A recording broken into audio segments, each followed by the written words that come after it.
an A- of 76 point. I was really determined to get that A-.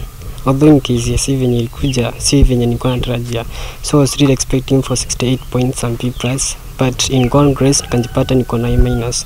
Although the journey has been with a lot of struggling, so I had not to give up, so nikaweka a lot of effort, nikakuwa so determined. Kwa majina naitwa Kariuki Dennis Muthie, nimefurahia kupata grade ya A-. Sijui ningesema ati labda kumshukuru Mwenyezi Mungu, kuwashukuru wazazi, kuwashukuru walimu waliokuwa wakinishikilia kusoma na kila yeyote yule, hata serikali imenisaidia.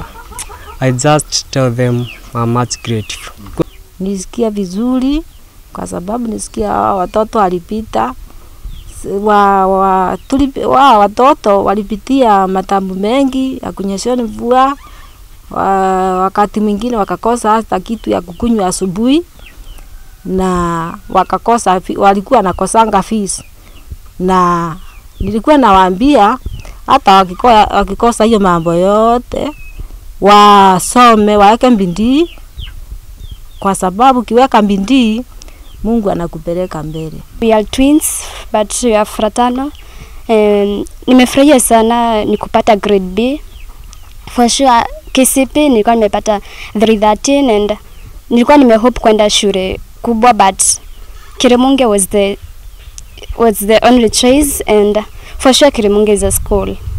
Imenisaidia sana kupita with the help of the teacher and my friends. Nimefurahia sana kupata B. Sikuwa natarajia, ni Mungu. Ningezapenda kuwa nurse. Nilikuwa natia bidii sana. Mwalimu katika shule ya upili ya Kirimunge.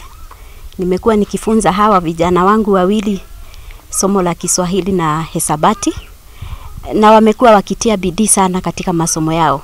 Wamekuwa vijana wazuri, vijana wenye nidhamu, vijana ambao wamekuwa wakijitolea.